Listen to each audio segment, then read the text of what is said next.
se si qëndron puna e Groenlandës për çështjet sigurisë është temë krejt tjetër. Nëse do të më pyesësh mua, duhet ta marrin amerikanët Groenlandën për çështje sigurie, do isha në favor që ta merrnin për çështje sigurie për shkak të kërcënimeve që vijnë nga aktiviteti rus dhe kinez. Po kjo është një çështje tjetër. Mënyra për këto, se kjo është rëndësishme, rruga mënyra si po i qasen është totalisht e papranueshme dhe shtetet vejl si Shqipëria do duhet të shqetësohen shumë për këtë punë, se nesër pas nesër mund të kujtohet dikush të thotë, ç'u duan sovranitetin këta shqiptarë, ta vetëm zihen me njëri tjetrin. Ma mirë merja sovranitetin, i bashkojmë në një shtet tjetër. Nuk mund ta tolerosh shkeljen e ligjit ndërkombëtar deri në këtë pikë si Keir Starmer që i merret goja dhe nuk thot dot që ndërhyrja në Venezuelë ishte shkelje e ligjit ndërkombëtar, por thot prit njihet me fakte të tjera. Fakti që nuk e mohon dot do të thotë që diçka kanë atmes pa ai nuk ka kurajin ta thotë dhe janë kaq vasal Shtetet Bashkuara të Amerikës, saqë sikur të kishin vërtet dy parë mend, do kishin hyrë në bisedime me Vladimir Putinin, edhe do kishin zgjidhur problemet e sigurisë të Europës dhe do kishin thënë amerikanëve rrini aty për te oqeanit ku jeni se ne zgjidhim vetë problemet tona. Pak kur e tha Rama këtë e akuzuan, por Rama kishte drejtë te kjo pjesa. Ne s'kam asnjë përgjegjësi politike.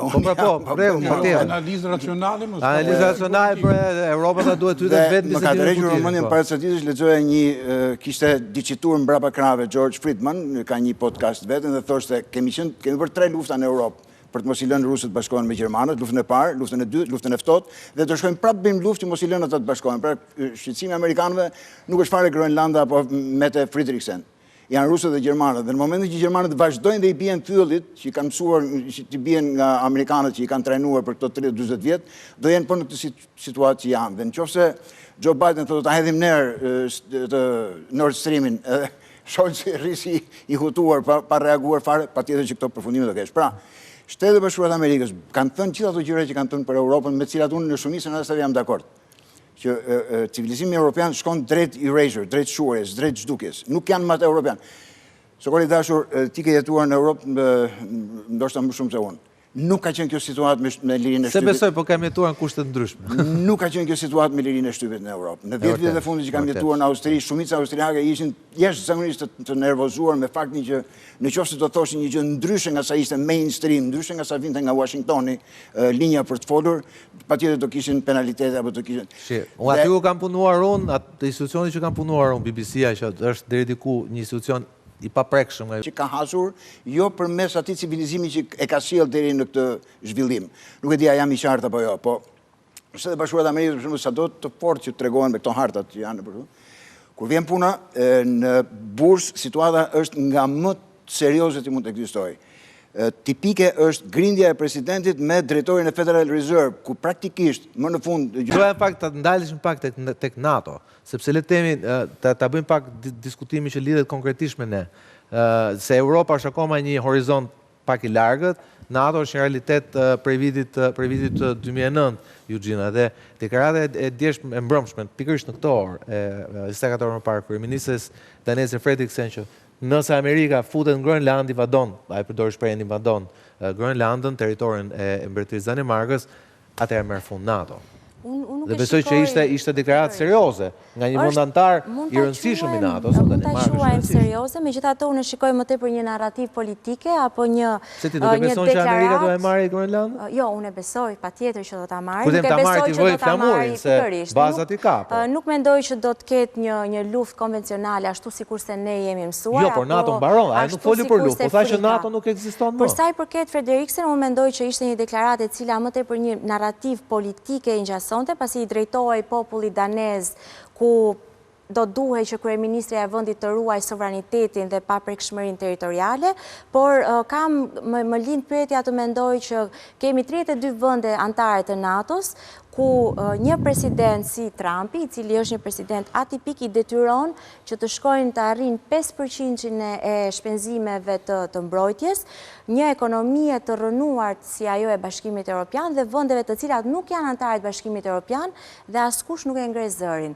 Pra, i përkohet këtyre vendeve përveç Spanjës dhe Spanja kërcënohet. Tashmë më duket pak edhe qesharake dhe duket sikur po jetojmë në një lojë në këto ditë ku Frederiksen, telenovel pikërisht, detyrohet apo mendon se e ka luksin për të kërcënuar atë që deri në verën e shkuar e quajtën babai i NATO-s, që mund të dalin nga aleanca, ku besoj se edhe përgjigjja e Trumpit do të jetë you're more than welcome, domethënë jeni më se e lirë për t'u larguar. Gjithsesi, unë mendoj që ai territor atje është shumë i rëndësishëm jo vetëm për Amerikën, por për të gjithë ne. Ajo çka ne po shikojmë tashmë është një luftë e hapur ekonomike, ku dy rrugët kryesore të shkëmbimit tregtar në gjykimin tim, por edhe janë bërë të ditura tashmë, është pikërisht ajo që përfaqëson Arktiku si një rruga e re shkëmbimeve tregtare dhe ajo çka përfaqëson Venezuela si një nyje e hapjes dhe e shkëmbimeve tregtare apo e rrugëve të reja që Kimi, Iran dhe Rusi. Geoekonomia po zëvendëson geopolitikën. Unë mendoj që është një zgjatim geoekonomia. Është aq i ri dhe i vjetër, mendoj që është një zgjatim i të gjitha interesave politike në gjykimin tim dhe ajo ku unë shikoj tashmë kemi një ndryshim radikal me Trumpin, i cili gjërat ndoshta i bën më të zëshme dhe pak këto diplomaci këto korrektesat, mendoj që kemi një rikthim fuqishëm në realizëm dhe unë vetë jam më tepër e prirur të besoj tek teoria realiste e marrëdhënieve ndërkombëtare, ku interesat kombëtare dhe ato ekonomike janë ato të cilat luajnë të gjitha fijet dhe marrëdhëniet mes shteteve. Dhe për Trumpin apo për SBA-n si një superfuqi ushtarake, por edhe ekonomike tashmë, nuk do të mund të lejohen që këto rrugë të zotërohen apo të okupohen nga Kina, Rusia apo Irani, ashtu sikur se ishte gjurma. Pa ti thua që NATO do të mbijetoj?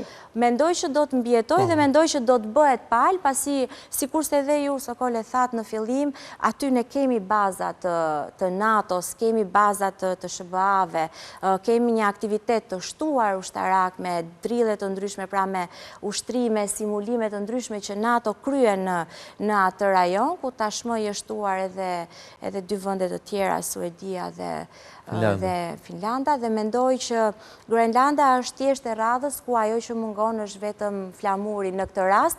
Megjithatë, edhe një gjë të fundit, mendoj që jo vetëm që nuk do të ketë luftë, por mund të themi që po shkojmë në të njëjtin pattern dhe në të njëjtin model i asaj çka ndodhi pak muaj më parë ndoshta me ishujt Keigos, të cilat ju morën apo ju dhanë nga ana e Mauritius në një leasing, pra në një koncesion SBA-ve dhe Mbretërisë së Bashkuar për të përdorur me të gjithë bazën ushtarake apo fortesën që SBA-t kanë në të gjithë pajësorin.